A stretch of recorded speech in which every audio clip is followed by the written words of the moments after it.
tatkala kula ngamalaken ajaran Sirul Asror, kenapa kok muncul tiba-tiba itu rasa ngantuk. Jadi tenang kemudian ngantuk gitu Gus. Saya pernah membaca artikel kajian Islam itu bahwa orang tidur itu setengah dari makrifat. Itu pertanyaan yang pertama, apakah benar bahwa tidur itu setengah dari makrifat? Yang kedua, apa yang dimaksud dengan menurut hakikat cedak tanpa senggolan atau tanpa gonggang? Pun itu mawon sing saged kula sampaikan, kurang lebihnya saya mohon maaf yang sebesar-besarnya. Assalamualaikum warahmatullahi wabarakatuh. Waalaikumsalam warahmatullahi wabarakatuh. Dalam konteksnya sempalan atau separuh daripada makrifat itu memang benar, walaupun yang tidur itu adalah ahli hijab. Karena apa? Karena sudah tinggalkan urusan-urusan dunia, jenengan sudah lalai semuanya, sehingga orang tidur itu tidak tahu keadaan dirinya bagaimana, tidak tahu saya ini ada di atas kasur, apa di atas amben, apa di atas tekel. Nggak ada ingat yang di situ, nggak ada. Kalau sudah tidur ya udah bablas. Cuman yang membedakan antara ahli syuhud dan ahli hijab itu waktu mimpi. Lah ini yang beda. Ide tanpa senggolan ya iki. Sebab sing disenggol gak ono. Apa ini disenggol? Iki di mata Allah. Idza sa'alaka ibadi anni fa inni qaribun. Muhammad, katakan terhadap hambaku, jikalau hambaku bertanya terhadapmu tentang diriku, no endi aku iki? Katakan fa inni qaribun. Sesungguhnya aku itu dekat. Tapi rasenggolan. Alladzi yuwaswisu fi sudurin nas. Nafsu mesti membisikkan terhadap hati kita supaya beriman. Datangnya rasa manis atau kecut itu dari apel. Dari apel. Sehingga apel kita imani, munculnya rasa manis itu tadi dari makhluk. Kita imani bahwasanya apel itu bisa menghilangkan rasa lapar. Buktinya memang iya. Secara fisik loh Pak ya. Secara fisik, secara syariat memang betul. Lah, oleh karena posisi ruhaniyah kita itu masih dalam keadaan rugi, maka kita tidak sadar dari sebuah firman Allah, innahu bikulli syai'im muhib, bahwasanya Allah bukan nama lo ya, bahwasanya hidup bukan sifat lo ya. Ini sing kula maksud. Laisa kamislihi syai'un, bahasa umum Tuhan. Kita nggak sadar kalau setiap sesuatu itu dilimputi Allah, nggak sadar. Akhirnya apapun yang terjadi, iman kita, hati kita jatuhnya pada makhluk. Inilah Bapak Ibu orang yang merugi. Ini orang yang merugi. dikatakan orang yang merugi, kita masih di posisi ruhaniyah itu dipenuhi oleh iman-iman selain Allah. Hati kalau dipenuhi iman selain Allah, maka posisi ruhaniyah ini masih menggendong. Apa menggendong itu, Pak? Masih terbebani dengan syirik khafi. Dan justru syirik khafi inilah nanti akan menjadi hijab penghalang ruhaniyah ini tidak bisa sampai pada Allah. Nggak bisa. Dan inilah yang dikatakan orang yang merugi. Apabila kita terus-menerus beriman terhadap selain Allah, menurut surat As-Samsi nanti ikut disebut orang yang tidak mau bersuci diri. Ini nanti orang yang merugi.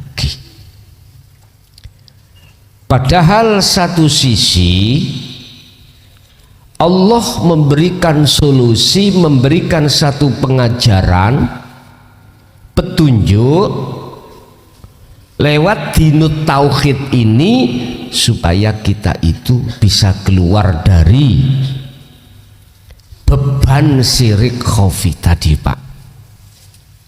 Qad tabayyana rusdu minal ghayy. Dinut tauhid itu adalah agama yang mendidik terhadap hati supaya keluar dari belenggunya hawa nafsu. Dengan begitu maka hati akan bisa mengesahkan pada Allah. Artinya tidak akan menyekutukan Allah terhadap yang lain. Artinya iman yang selain Allah nanti soyo suwi lama kelamaan akan sirna. Tetapi orang yang merugi tidak mau, nggak mau, justru malah ditolak. Berkenaan dengan hal itu, maka Allah terangkan di dalam surat As-Samsi, surat yang ke-91 ayat 8, 9, 10. Bismillahirrahmanirrahim. Fa'alhamaha fujuraha wa taqwaha. Allah, maka Allah mengilhamkan kepadanya satu jalan kejahatan dan jalan ketakwaan. Allah ilhamkan. Artinya kalau kau ingin memilih jalan yang rugi, jalan kejahatan ini. Kalau kau ingin menjadi golongan yang beruntung, maka ketakwaan ini. Lah kejahatan itu maksudnya, Pak, jahat pada Allah. Innama ya'murukum bisu'i wal faksha. Background, kok background sih? Apa tujuan nafsu? Ya, yang ada di dalam hati kita itu merintahkan hati supaya bisu wal faksha. Waqala aidan bil faksha wal mungkar. Laku jahat, keji pada Allah, keji pada Tuhan, bentuk perbuatan keji alias zalim di sini adalah mencari Tuhan selain Tuhan, mencari Allah selain Allah. Kalau bahasa Islam, mencari Tuhan selain Allah. Apa tadi? Itu tadi iman, ada iman dalam hatiku. Kalau makhluk itu bisa mendatangkan manfaat dan mudarat, padahal ada 12 ayat, kalau nggak salah 14 ayat itu menjelaskan tentang makhluk. Sesungguhnya makhluk itu tidak bisa mendatangkan manfaat atau bahaya atau mudarat, nggak bisa. Yang bisa mendatangkan bahaya dan mudarat adalah Tuhan itu atau Allah itu. Allah, bahasa orang Islam. Sang Esa iku yang bisa mendatangkan di segala aspek apapun. Di samping itu hadis Bukhari Muslim, Kanjeng Nabi dawuh la haula wala quwata illa billah. Sudah jelas. Nah, untuk membuka rahasia ayat tadi dan hadis ini nggak bisa jikalau kita itu tidak masuk dalam pendidikan dinut tauhid, ilmu kaweruh, ilmu tuwek. Disebut ilmu kaweruh, ilmu sing kanggo ngaweruhi sejatine Gusti Allah.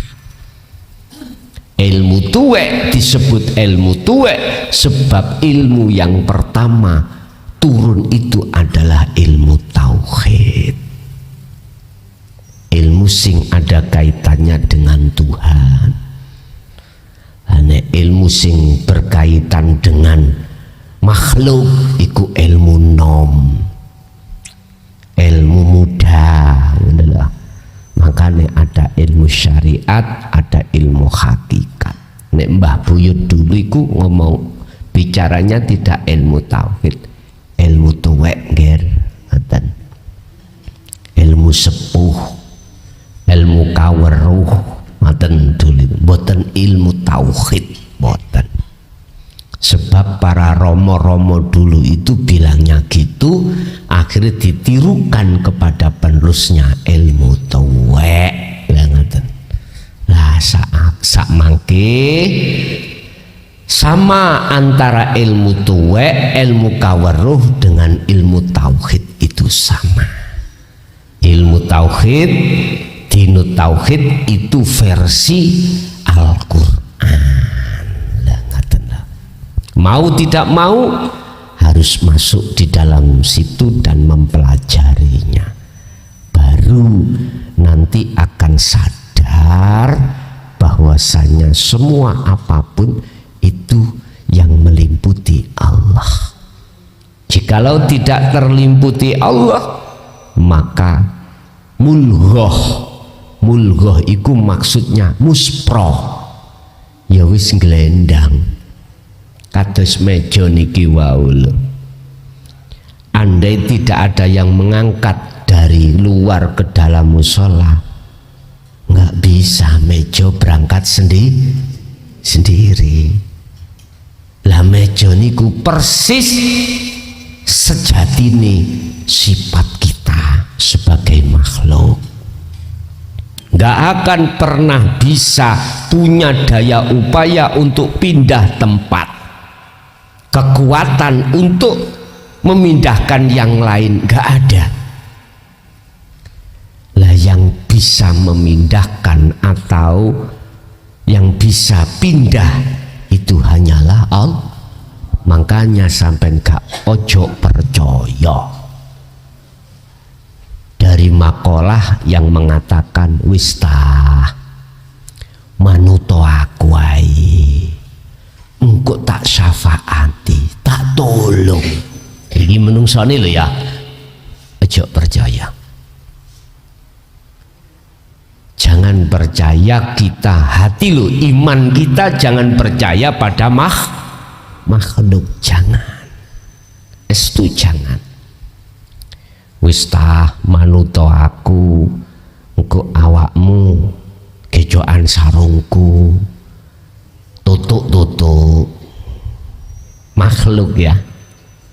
Mohon maaf, saya cuman kasih kebenaran aja. Tidak ada makhluk itu bisa menolong makhluk lain, nggak bisa.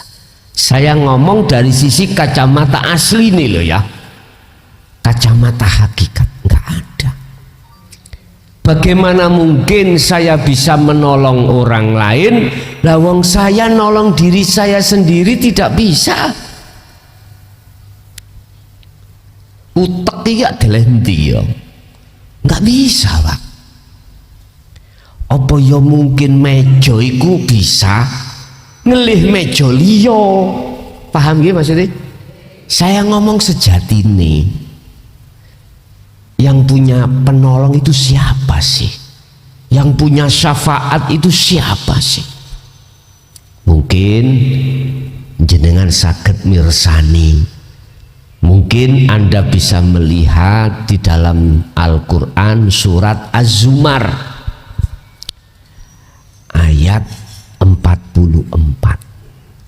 Mesti pol-polan saya lawang, saya prihatin umat itu diarahno iman pada yang lain.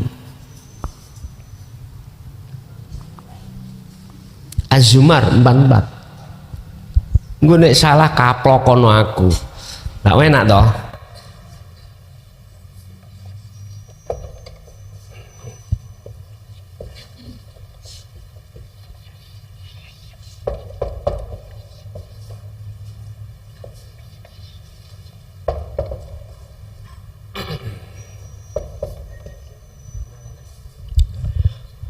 Kul dawuhna Muhammad, ini Rasulullah sendiri lagi.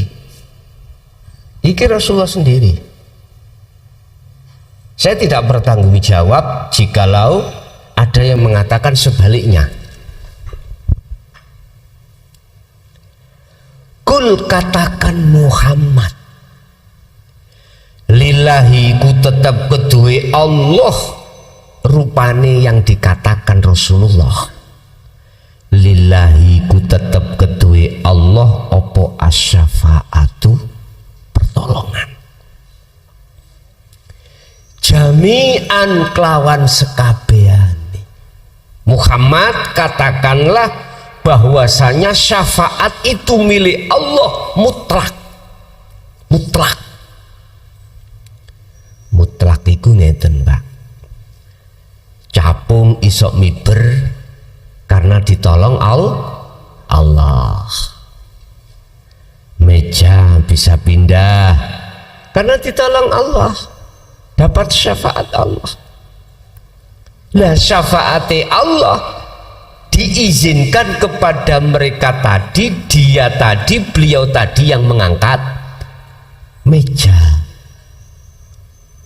Bukan makhluk itu yang mempunyai hak mutlak bisa ngangkat meja yang ada kaitannya dengan kekuatan, walaupun secara syar'i mata dohir sing ngangkat si A.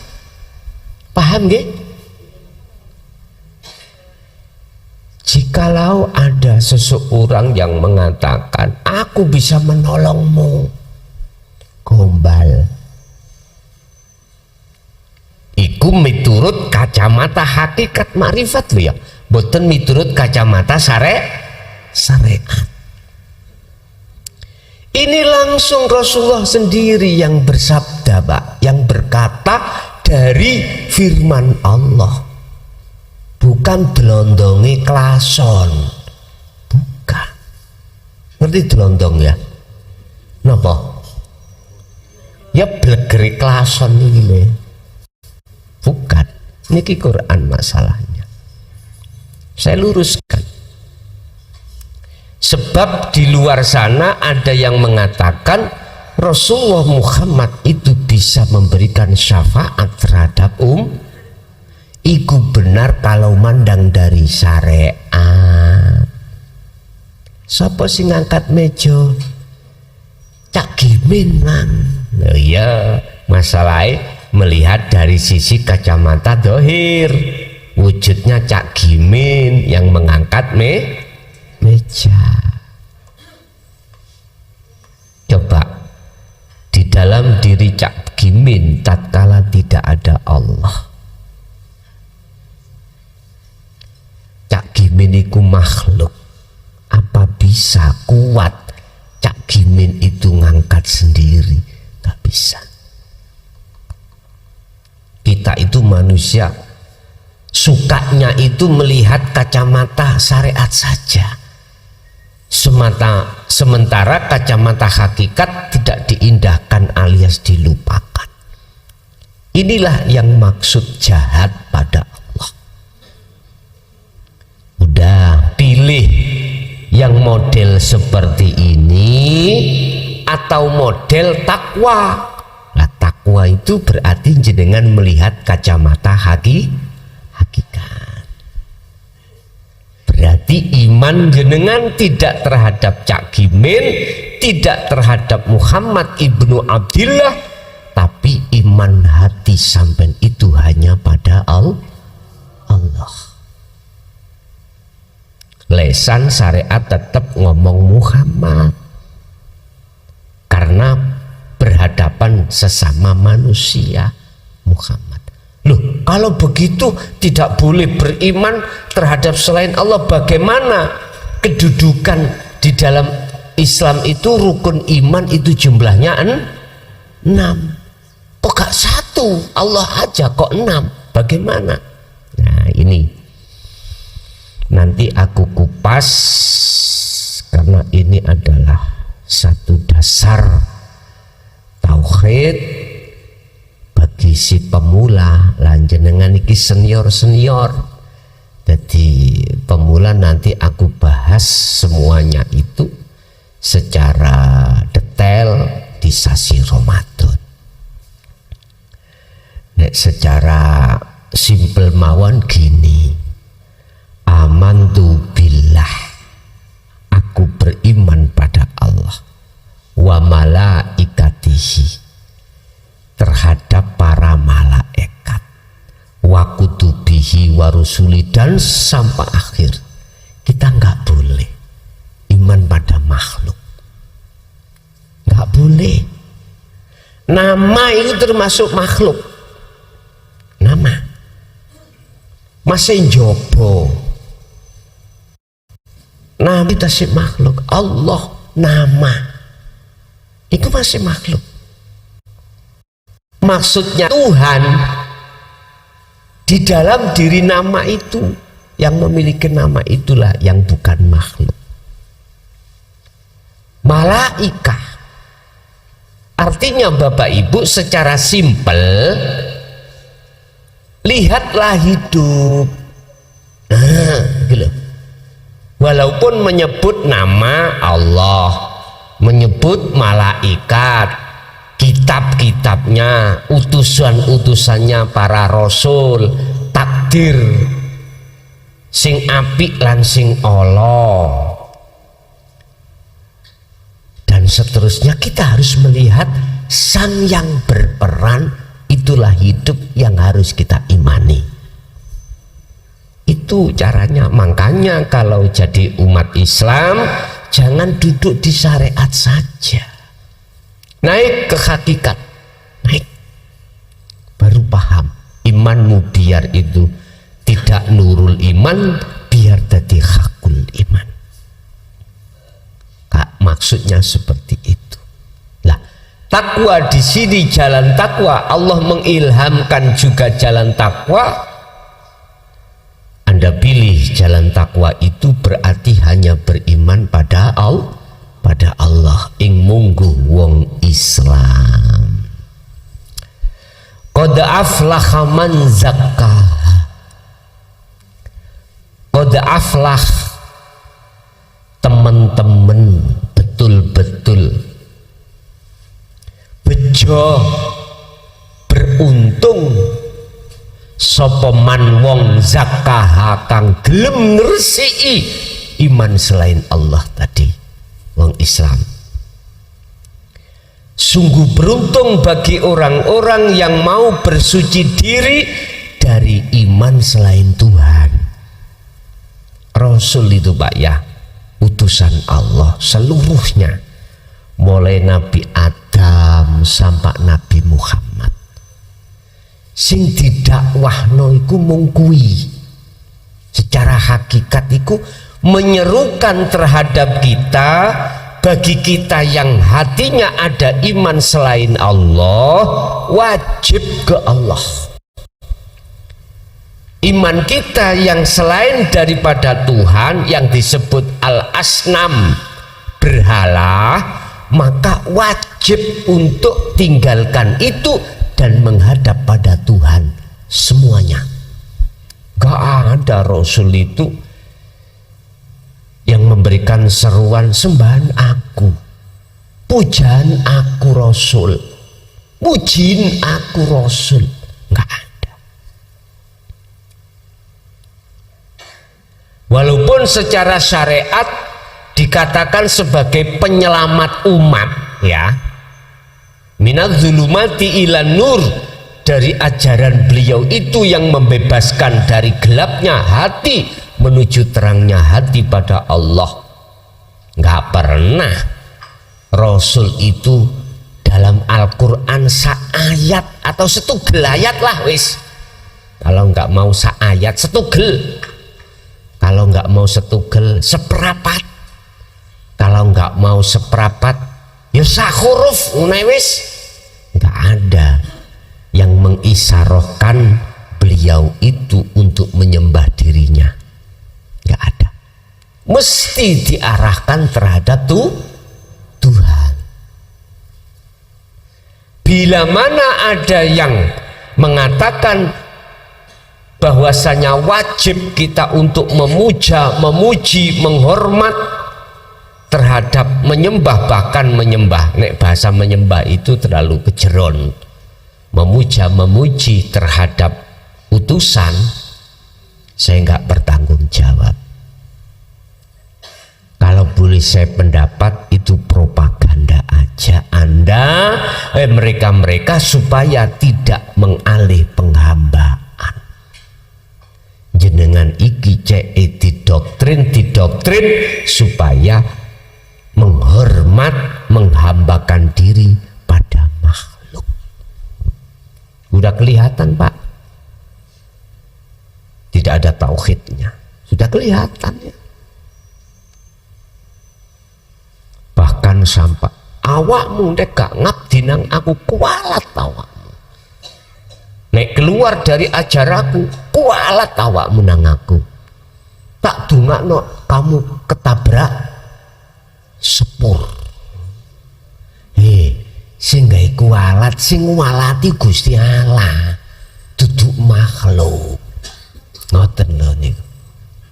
Berhubung jenengan sudah didoktrin seperti itu, terus gak ada keterangan tentang al-haq, tauhid, percaya mawon, akhirnya Anda ketakut, ragu-ragu keluar, mamang, itu berteman. Ya kau imannya pada makhluk. Udah hilangkan itu. Intinya semua makhluk tidak punya apapun. Walaupun secara syariat seperti sakti mandraguna, udah jangan percaya. Percayalah hatimu hanya pada Tuhan. Lah ini Tuhan itu di mana-mana dan tidak kemana-mana, tergantung jenengan nyikapi dari mana. Qad aflaha man zakkaha, sungguh betul-betul beruntung bagi mereka yang bersuci dari iman selain Allah, iman selain Tuhan. Ya apel tadi lupa atau yang lain.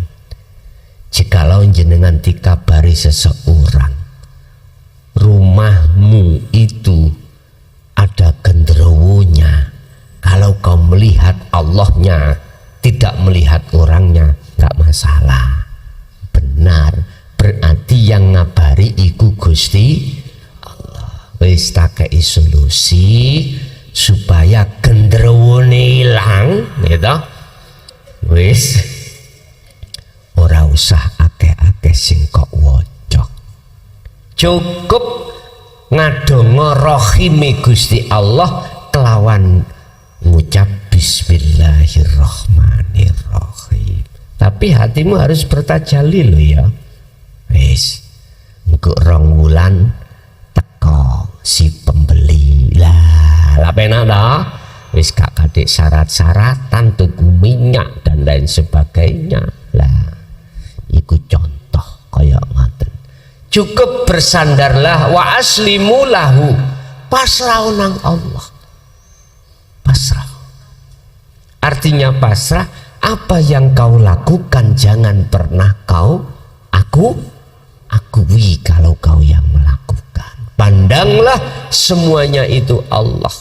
Apa yang kau dengar, apa yang kau lihat, apa yang kau ketahui, tetapkanlah bahwasanya semua itu datangnya dari Allah. Baru cair Pak niki, gak gampang muring-muring. Wis satu itu golongan orang yang beruntung. Nomor 2, wa qad khaba man dassaha. Sungguh merugi bagi orang yang orang itu tetap berdomisili dalam apa? Dalam kesyirikan. Syirik khafi. Sing gak gelem bersuci gitu Pak maksudnya. Membiarkan rohaniyahnya terbelenggu dalam belenggunya hawa nafsu. Nafsu membelenggu itu dengan syahwatu dunia Pak, dengan iman-iman selain Allah, yaitu makhluk tadi. Fi qulubihim maradun fazadahumullahu marada. Tatkala ini kau biarkan, syirik itu nggak akan hilang Pak, bahkan justru bertambah tebal. Syirik sing lawas masih ada, kedatangan sing anyar-anyar wis teko kabeh. Lho, kalau tidak aku, kalau tidak kai, nah wis mulai teko tambah bek. Maka Allah katakan dalam satu ayat, besok orang ini itu masuk di tengah wengi, peteng dedet tengah wengi, dia itu ada di tengah laut yang kelihatannya tangannya saja dia tenggelam. Laute wis peteng, waktune peteng, matanya buta. Itu namanya peteng dedet. Udah, melihat kanan kiri tidak akan pernah bisa, karena nggak ada cahaya sekecil apapun, nggak ada. Ini bahasa di dunia ini Pak, golongan kita yang hati kita terbebani, terkupeng, terkupeng ya Pak, terkepung dengan syirik khafi ini. Semakin hari tidak hilang, malah semakin datang, semakin tebal, gelap. Akhirnya jenengan gampang muring-muring, mudah amarah manakala menemukan sesuatu yang tidak cocok miturut nafsu Anda, gak cocok. Terus lagi jenengan ini akan juga ngerasa takut kehilangan manakala sesuatu yang kau harapkan itu sudah datang. Takut hilang. Jadi kehidupan kita itu seperti orang stroke gitu Pak. Melaku ngejar-ngejar nih kan loh, Bu. Ngeten-ngeten. Ya seperti itu. Jadi nggak bisa plek, nggak bisa. Kalau bahasa Quran itu perbedaan antara orang yang beruntung dan merugi. Yang beruntung itulah khaufun alaihim walahum yahzanun. Gak ada rasa takut, khawatir, gelisah. Karena dia sibuk. Imannya itu hanya pada Allah atas segala hal apapun yang dihadapinya. Yang satunya lain lagi, makhluk. Akhirnya ketakutan, khawatir, gelisah. Makanya di dalam Al-Quran terkait masalah jihad kecil ya, perang secara dohir, mengapa jumlahnya sedikit bisa mengalahkan jumlah besar? Karena apa? Hati, keimanan itu. Yang jumlah kecil, dia sudah komitmen keyakinan, walaupun aku mati akan mati syahid.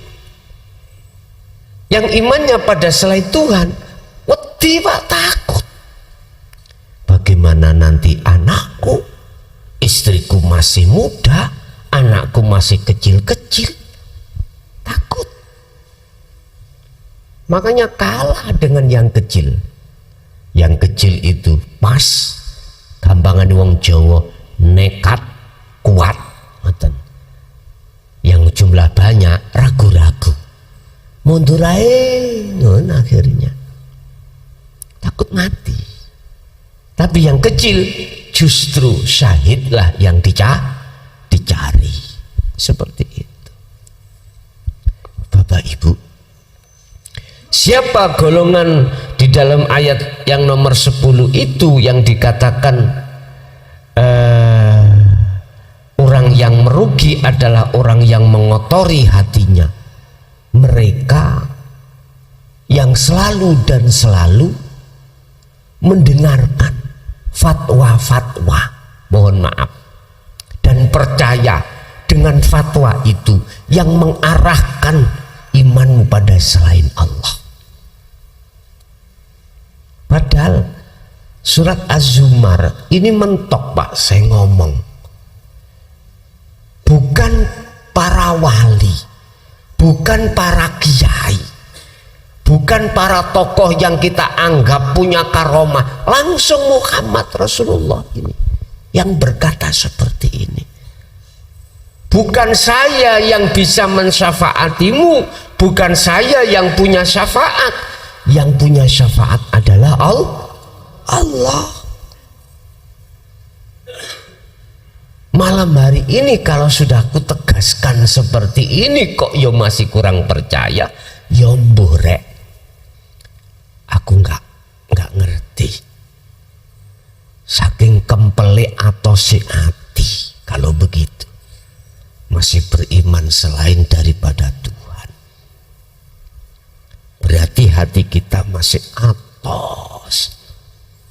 Kalau nggak percaya deh ya. Kalau nggak percaya masih tetap menuduh selain Allah, selain Tuhan itu bisa memberikan pertolongan. Yes, aku nggak tahu. Yang jelas tugas saya meluruskan kebenaran itu di tengah-tengah umat, imannya umat ini tergelincir oleh nafsunya sendiri. Jadi orang yang merugi adalah orang yang membiarkan dirinya tetap dalam kekotoran alias tidak mau bersuci diri. Tentang iman loh Pak ya, tentang iman. Beda kalau konteksnya ayat ini kita mengambil dari kacamata syariat, beda. Ya jasmani iki Pak, dikatakan bersuci diri biasanya kita nyolongan, nyurian, kita tinggalkan perbuatan itu. Biasanya kita sobone lokalisasi, kita tinggalkan.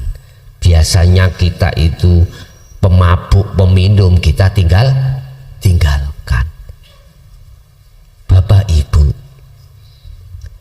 jenengan iki nek dandani jopo iku nanti mesti kembali lagi. Tapi nek sing sampen dandani yang kalau kita benahi itu jerone ruhaniah tentang iman, nanti jasmani itu ngikut kedandan sendiri. Sebab sesungguhnya ruh itu laksana raja, jasad ini prajurit. Lah, berjalannya prajurit itu sesuai dengan perintahnya raja. Raja menyuruh prajurit ke utara, ya ke utara. Kalau raja ini dolim, mesti memerintahkan jasmani ini dolim. Innama ya'murukum bisu'i wal fahsya. Laruh kita itu manut ambek nafsu, berbuat jahat. Otomatis jasad sampai ini berbuat jahat pada Allah. Contoh, jenengan sholat dah, depan wis ngomong lillahi ta'ala nawaitu usolli fardhu maghribi bla bla bla bla, ditutup lillahi ta'ala, Allahu Akbar. Kemana posisi hatimu? Jahat nang Allah, menghadap selain Allah. Padahal juga sudah dibaca surat Al-An'am 79, inni wajjahtu wajhiya lilladzi fataras samawati wal ardh. Sudah dibaca, tapi masih tetap hati ini tidak bertemu Allah, ternyata bertemu selain. Lo ini lo jahat jenengan. Kita itu jahat pada Allah, otomatis jasmani ikut jahat, Pak, ikut jahat. Orang lain mengatakan jasmani sampai taat lah gitu toh, tapi aslinya di mata Allah itu jahat. Husnul a'mal nataiju husnil akhwal. Bagusnya laku dohir ini di mata Allah tergantung keadaan ruhaniah jenengan. Artinya ruhaniah kita itu posisi ada dua, Pak. Manusia itu iman terhadap Tuhan, iman terhadap makhluk. Wis letaknya di mana? Kalau iman terhadap makhluk berarti jahat kita itu pada Allah. Kalau imannya sampai pada Tuhan, maka takwa hatimu pada Allah. Mingkol bin zahidin au mingkol bin rohibin, ada di situ. Iki saya tidak manek-manek nolo, Pak ya, nggak memberanikan diri, ndak. Ini sudah wayah, sudah waktunya ini digelar secara terang-terangan untuk meluruskan iman yang sebenarnya pada Tuhan. Urusan banyak yang menentang, bahkan tidak percaya, bukan urusan saya. Ini balahum minkum, tugas saya cuma menyampaikan kebenaran itu. Urusan manusia percaya dan tidak percaya terus mengikuti, gak percaya terus menjauhi sambil menghina, itu bukan urusan saya. Udah. Aku nggak punya masalah dengan jenengan. Ndak, konteksnya iman nggak, saya nggak punya masalah. Konteksnya iman saya nggak punya masalah. Saya cuman menyampaikan terhadap umat, tergantung umat mau atau ndak. Itu bukan urusan saya. Bapak Ibu hadirin, terkait masalah basaha itu yang tidak mau bersuci, akibatnya apa? Hubitot a'maluhum wa malahum min nasirin. Ditolak seluruh amaliyah dan ibadah apa yang terjadi pada diri kita, pasti ditolak Allah, pasti ditolak. Saya katakan hukum kepastian dalam diri amal apapun itu, barometernya itu apakah hati mingkol bin zahidin au mingkol bin rohibin. Kalau mingkol bin rohibin, hati ini beriman selain daripada Tuhan, jelas ditolak oleh Tuhan. Kelihatannya ajalah kita itu seakan-akan memuja Allah, tapi sebetulnya ruhania kita bisu wal fakhsya, berjalan di atas jalannya nafsu. Buktinya beriman selain Allah, jenengan gak akan sadar kalau ketutup hati sampean dengan doktrinnya nafsu. 3 hal nafsu mendoktrin Anda. Pertama, wa yastahibbunal hayatad dunya alal akhirah. Anda dipaksa hati untuk beriman terhadap makhluk, yang makhluk ini ada kaitannya dengan hubbus syahawah. Kalau sudah masuk di sini jebakan ini, alal akhirah, Anda akan melalaikan Allah, melalaikan Tuhan yang sebenarnya. Berarti kita tidak bertuhan pada Tuhan yang sebenarnya. 1. Kalau Anda ini tetap tidak bisa dihadapkan yastakhibunal hayata dunya, keenaan kehidupan duniawiyah, Anda itu masih tetap untuk bersikukuh mengikuti ajaran dinul haq. Nafsu tidak berhenti. Wa yasudduna an sabilillah, akan menghalangimu. Bisa lewat istri, bisa lewat anak, bisa lewat guru-guru bien, guru-guru ilmu dunya, ataupun yang lainnya, macam-macam oleh menghalangnya. Anda mau berjalan di atas jalan Allah, nggak mau, nggak ridho, namanya nafsu. Dihalangilah Anda lewat istri, lewat anak, lewat apapun, dibikin keok sampean. Asalnya istri itu kok ya sewayang, akhirnya iki mboten sayang, nyelatu, bahkan ngejak gegeran, ngejak pisah. Udah, itu propaganda.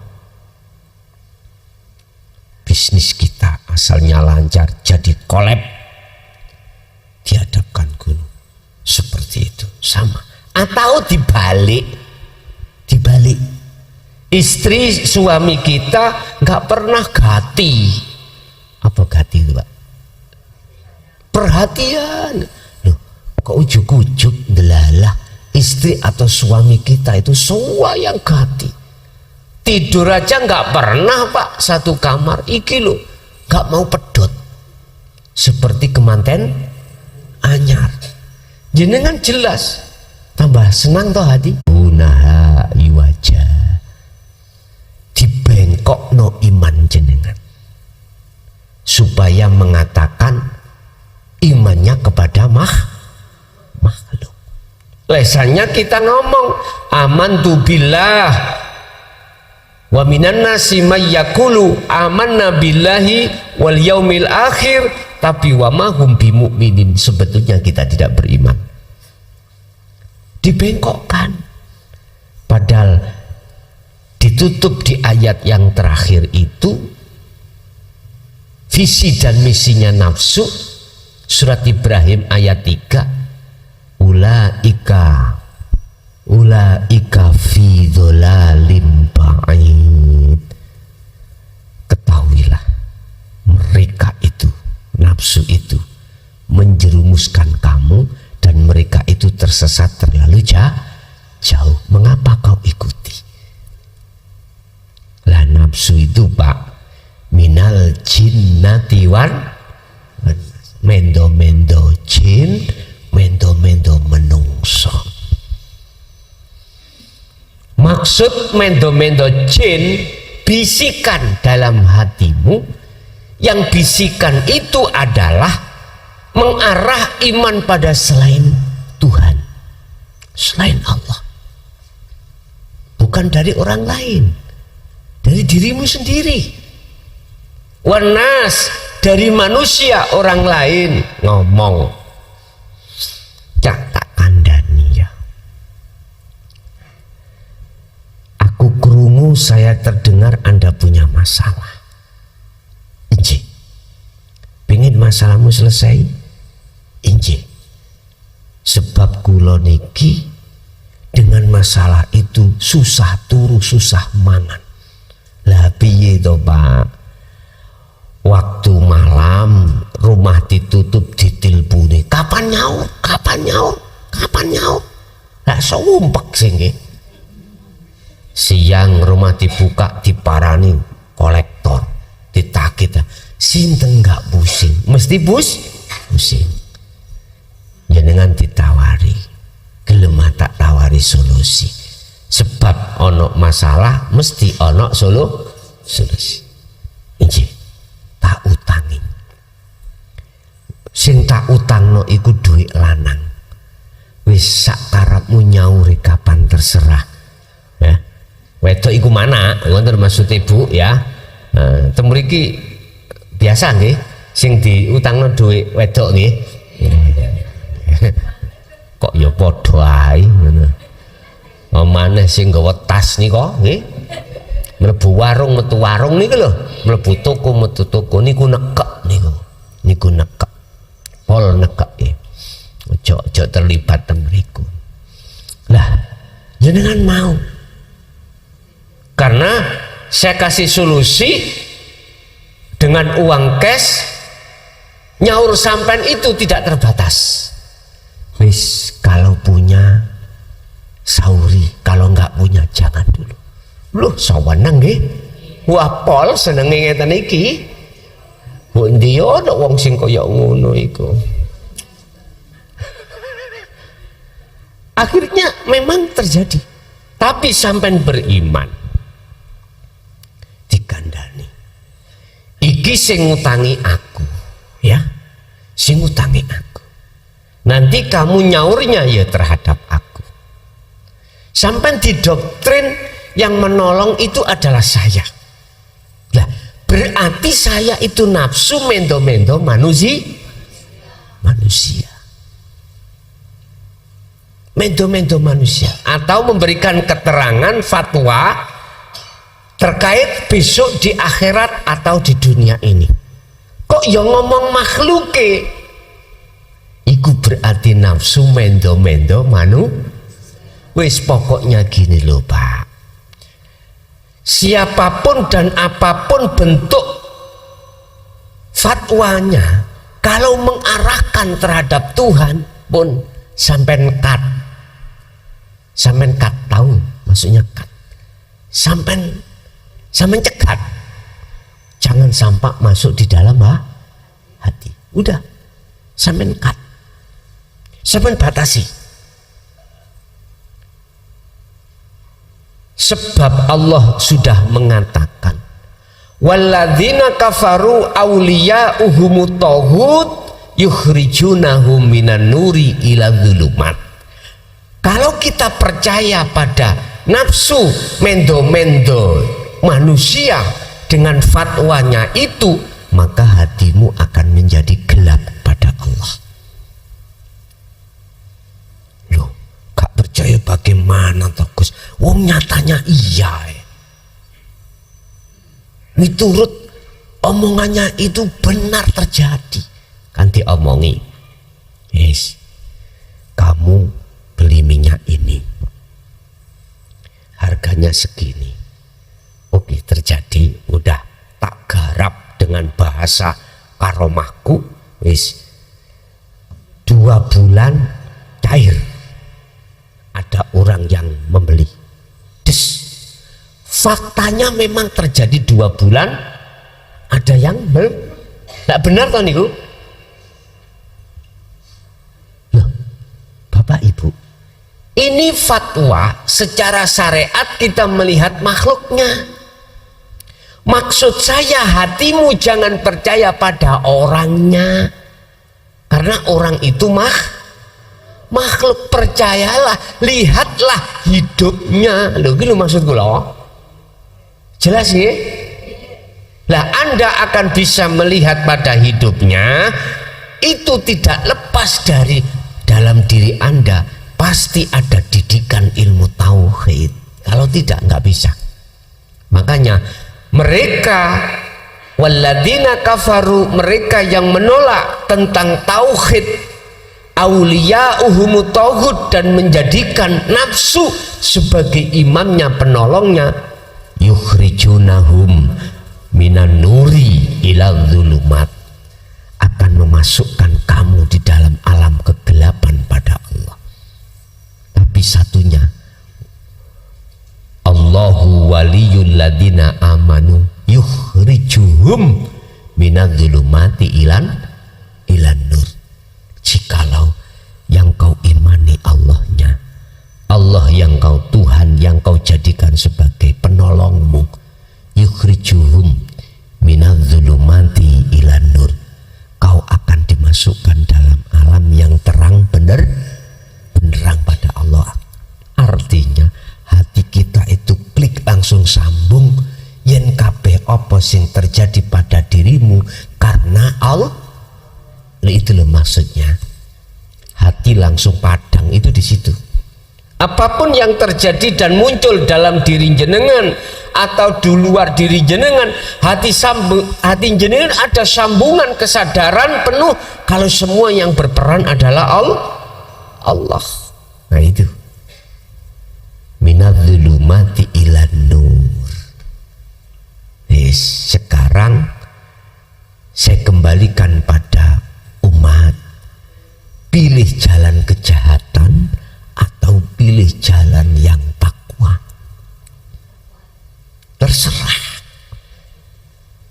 Sebab konten ini juga tidak hanya didengarkan orang yang sudah hatinya eksis tentang dinu tauhid, ada juga yang menolak.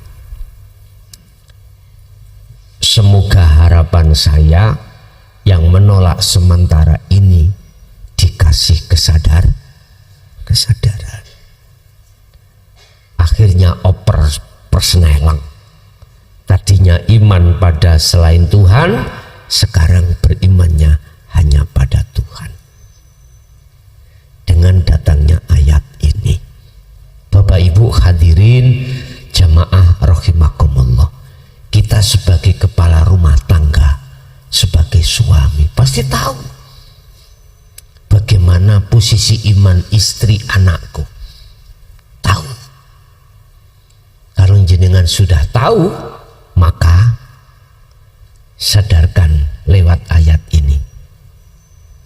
Surat As-Samsi ayat 8-10 terkait orang-orang yang beruntung dan orang-orang yang merugi baik di dunia maupun di akhirat. Karena itu tanggung jawab kita sebagai seorang suami. Ar-rijalu qawwamuna 'alan nisa. Mungkin bagi si istri juga begitu. Manakala lebih dahulu Anda beriman pada Allah daripada istri, daripada suami, kasih tahu.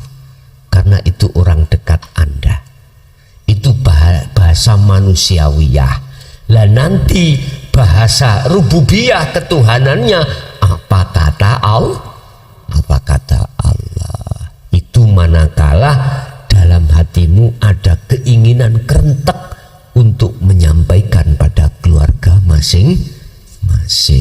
Bapak Ibu hadirin jamaah rahimakumullah, itu apa yang bisa kami sampaikan terkait apa yang menjadi peringatan Allah terhadap hambanya, antara orang yang beruntung dan orang yang merugi. Barangkali ada yang perlu dipertanyakan, monggo kami persilakan. Assalamualaikum warahmatullahi wabarakatuh. Waalaikumsalam warahmatullahi. Mungkin ini di luar tema, nggih. Tatkala kula ngamalaken ajaran Sirul Asror, kenapa kok muncul tiba-tiba itu rasa ngantuk? Jadi tenang kemudian ngantuk gitu, Gus. Saya pernah membaca artikel kajian Islam itu bahwa orang tidur itu setengah dari makrifat. Itu pertanyaan yang pertama, apakah benar bahwa tidur itu setengah dari makrifat? Yang kedua, apa yang dimaksud dengan nurut hakikat cedak tanpa senggolan atau tanpa gonggang? Pun itu mawon si saged kula sampaikan, kurang lebihnya saya mohon maaf yang sebesar-besarnya. Assalamualaikum warahmatullahi wabarakatuh. Waalaikumsalam warahmatullahi wabarakatuh. Pertama, benar, karena orang tidur itu sudah tinggalkan iman selain Allah. Kesadaran dalam diri sampeyan terkait masalah selain Allah, duniawiyah, makhluk itu enggak ada, sehingga disebut orang yang tidak sadar, tidak sadar terkait masalah urusan duniawiyah. Betul, setengah dari makrifat. Ada yang mengatakan sempalani makrifat orang tidur itu. Tetapi jikalau, mohon maaf, orang tidur itu ada dua golongan. Ada golongan ahli hijab yang tidur, ada golongan ahli syuhud yang tidur. Jadi sebelum tidur itu ada golongan hati ahli hijab, ada golongan hati ahli syuhud.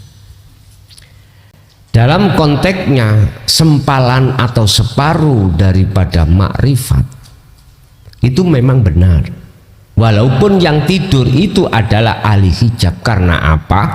Karena sudah tinggalkan urusan-urusan dunia, jenengan sudah lalai semuanya, sehingga orang tidur itu tidak tahu keadaan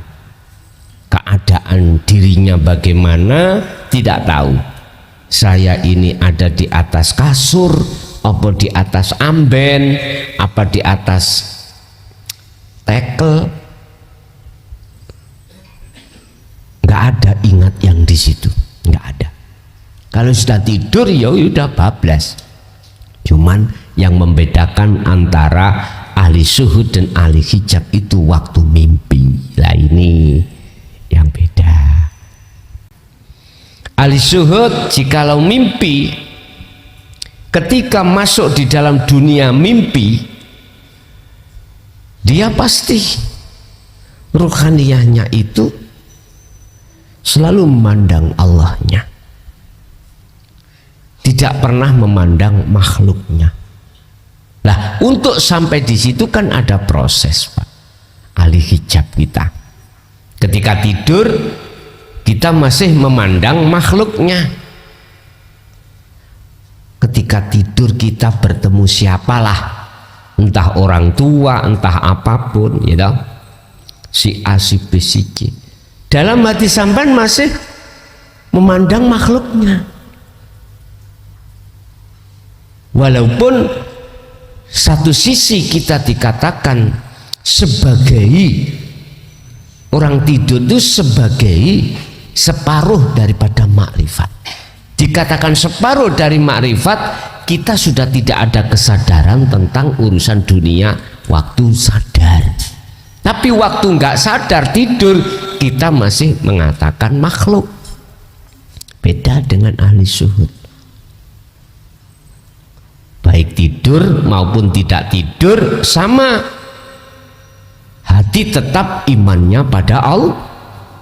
Musyahadahnya, bersaksinya, menghadapnya, melihatnya, imannya hanya pada Tuhan. Satu.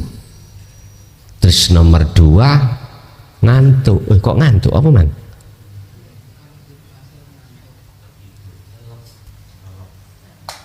Terus ngipi lah ngunama. Nomor 2 itu apa tadi pertanyaannya?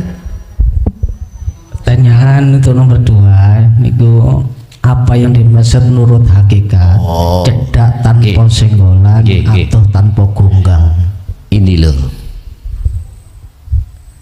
ini bahasa proses gini nih. Kalau bahasa proses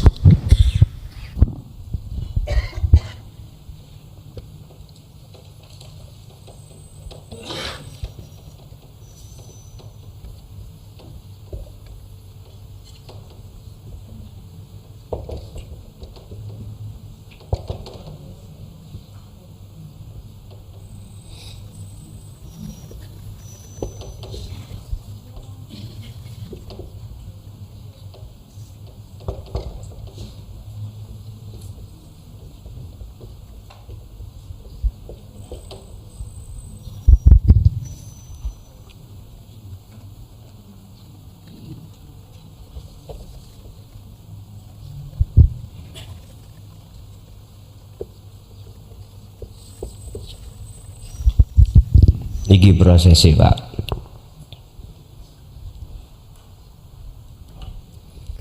Ketika saat roh nyawa, bahasa Quran ruh itu sudah menerima dinu tauhid. Kabar di dalam dinu tauhid diterima akan muncul imanul haq. Imanul haq itu iman yang benar. Iman yang benar itu kata Rasul kalau sudah diihsan. Definisi ihsan, ihsan itu benar, secara lugat itu benar. Anta budallaha ka'annaka taroh. Hati seakan-akan bisa melihat Allah. Berarti syahadat sudah benar, persaksiannya benar. Jikalau tidak bisa melihat Allah, seakan-akan selalu dilihat Allah. Sama, maksudnya sama ini. Dalam hati sampean sudah ada rasa imanul haq. Lah, sumbernya imanul haq itu dari la ilaha illa anta lewat zikir sirul asrar. Manakala ini terus sampean asah dan sampean wa amilus sholihah kita lakukan. Wong persyaratan roh manakala bisa bertemu Allah, bertemu urip, iku kudu mengasah zikir tersebut, maka cahaya akan didatangkan Allah yang disebut nur makrifat, ide tanpa senggolan. Mana klike hati sampean iku datang gesang gitu Pak. Ini kalau tidak dikasih Allah cahaya nggak bisa. Anda bisa beriman bahwasannya yang memberikan petunjuk itu Allah, nggak bisa. Mesti masih menuduh makhluknya. Akhirnya pujaan jenengan, penghambaan jenengan terhadap makhluk.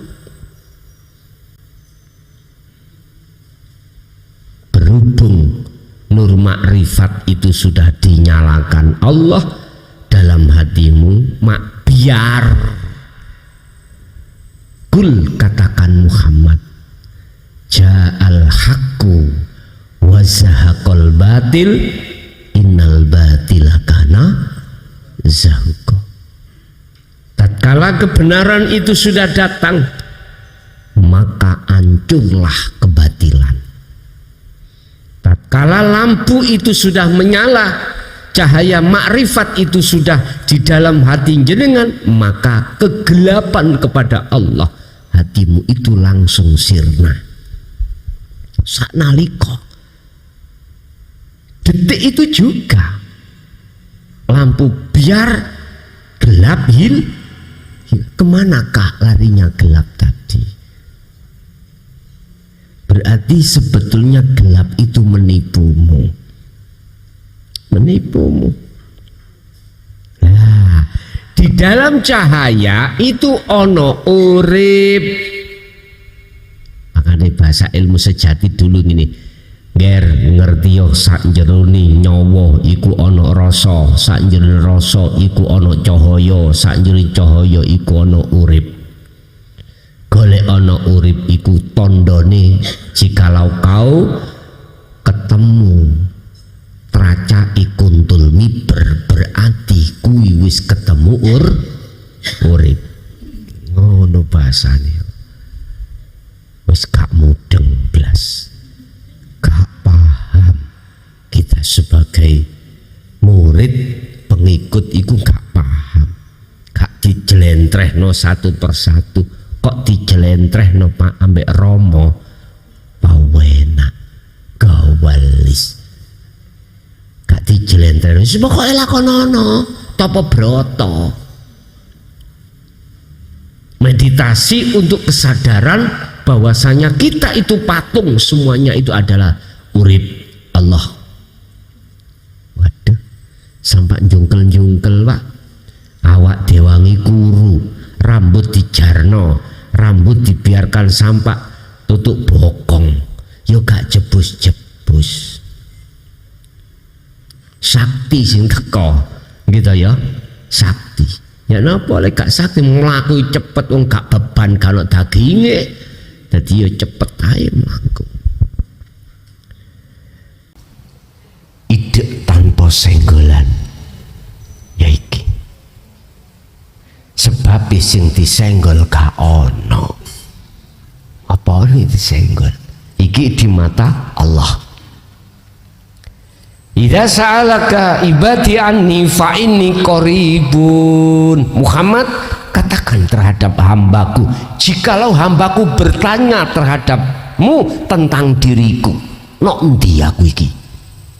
Katakan fa inni qaribun. Sesungguhnya aku itu dekat. Tapi rasenggolan.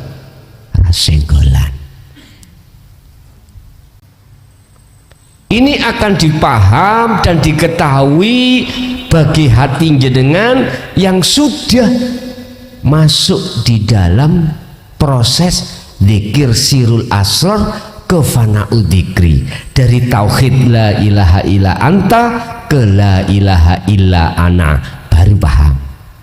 Jenengan kalau sudah masuk di situ baru paham. Kalau belum menerima tauhid ini, maka gak akan pernah paham. Ya maksudnya ya uripiku, yaiku Allah subhanahu wa ta'ala. Wis nek wis ketemu kaya ngene iki, wis seru cara ngilmune, praktekno cara lakune, tinggal ngerasa mawon. Des wis mesti selamat jenengan, karena hati jenengan hanya penolongnya adalah Allah. Sudah tidak makhluk, sudah tidak. Yaiku sing disebut guru sejati. Ya urip iku ya Allah iku, bukan makhluk. Nggak akan pernah bohong iku. Yaitu sing nyelamet non jenengan. Yaiku sing bisa menolong jenengan, bukan makhluk. Nek makhluk ngomong isok nolong, ngomong gombal itu. Estu gombal. Tahu gombal nggih? Omong kosong. Yes. Nggih, ada yang lain, monggo.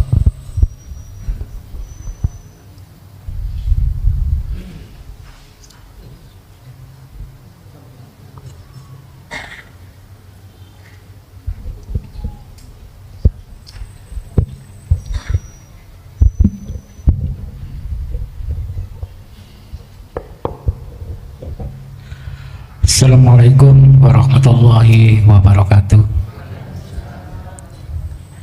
Gus, yang saya tanyakan, sewaktu kita melakukan sholat apapun,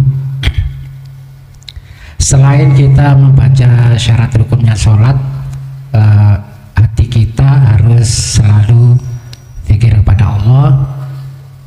Intinya Gus Mukhlason dulu pernah bilang bagaimana wajah kita berhadapan dengan wajah Allah.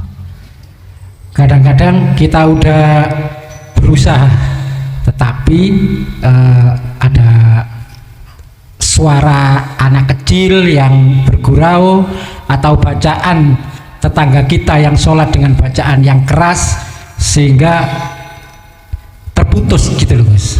Itu caranya gimana? Terima kasih. Assalamualaikum warahmatullahi wabarakatuh. Waalaikumsalam warahmatullahi wabarakatuh. Ketika kita sholat, telinga mendengarkan sesuatu yang di luar aktivitas sholat atau di luar pembahasan tentang Allah. Ketika kita sholat, mata melihat sesuatu yang bersifatkan makhluk, sebetulnya pertama itu bukan penghalang. Yang kedua itu adalah Allah menyapa kita, karena setiap apapun yang terjadi tidak lepas dari Sang Yang berperan. Sang Yang berperan tidak ada lagi kecuali Allah. Bagaimana saat di tengah-tengah sholat kita mendengarkan suara, terus hati kita lalai pada Allah. Caranya bagaimana? Kembali pada teori, jangan kau dengar suaranya makhluk, jangan kau lihat wajahnya makhluk, lihatlah hidupnya, karena di situ Sang Yang berperan hanyalah Allah. Segala sesuatu apapun itu mohal tanpa adanya Allah. Mohal. Segala sesuatu yang terjadi apapun mohal jikalau tidak ada Allah di situ. Sebab apapun yang terjadi itu sesungguhnya Sang Yang berperan adalah Dia. Oleh sebab itu, dengan sistem sirul asrar itulah terus sampai kembangkan terus, sampai sibukkan di dalam waktu sholat mulai takbir sampai salam, hati selalu bersirul asrar. Walaupun jenengan iku mendengarkan suara dari luar, tetap sampai harus posisinya seperti sampai melihat apa yang ada di dalam hati jenengan. Hidup ada di dalam dan di luar diri jenengan. Ini ya perlu dilatih, harus dilatih. Dan kita tidak ujuk-ujuk, tidak tiba-tiba langsung maksimal bisa, enggak.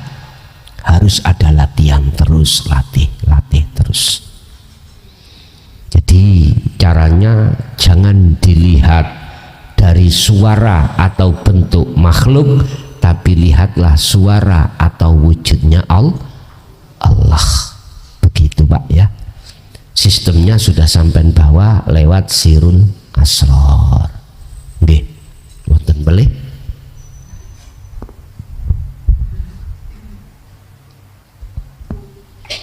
Wa malakum la tu'minuna billah, mengapa kau masih tidak percaya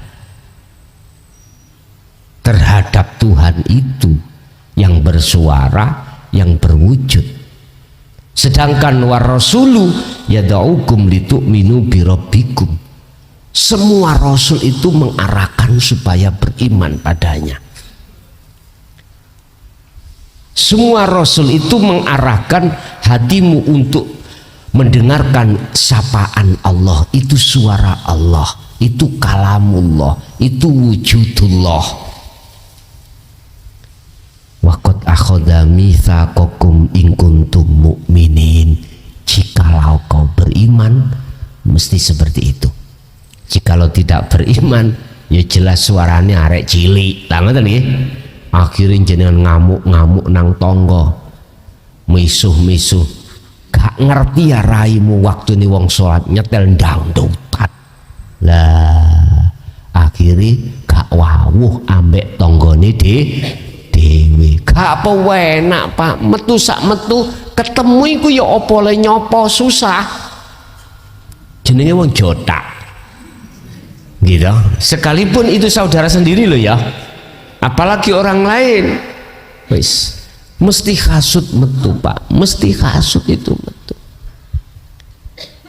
Lu kita sama tetangga, wis mesti ketemu metu buh kepethuk kono, sing kono ndiluk, sing kene ndiluk, wis gak sapa-sapaan, sing kono ngadep rono ngadep, wis tangga sing lu ndelalah diundangi tonggone tahlilan, nunggu kok ya jejer, wis.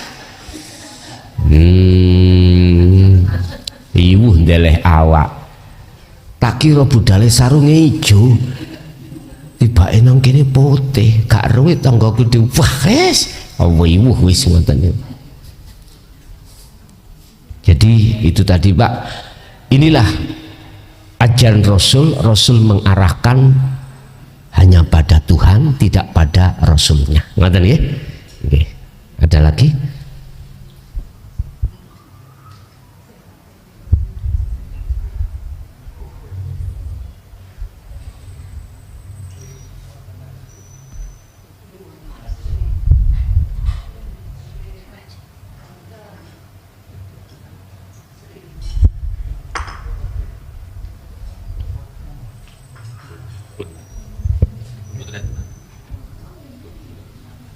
Sampun. Bapak Ibu hadirin jamaah rahimakumullah, semoga apa ilmu yang telah diajarkan Allah terhadap kita sebagai hambanya yang memilih di jalur takwa, estu menjadi ilmu yang bermanfaat terhadap keluarga kita, anak putu kita, ila yaumiddin. Lahumul Fatihah. Bismillahirrahmanirrahim.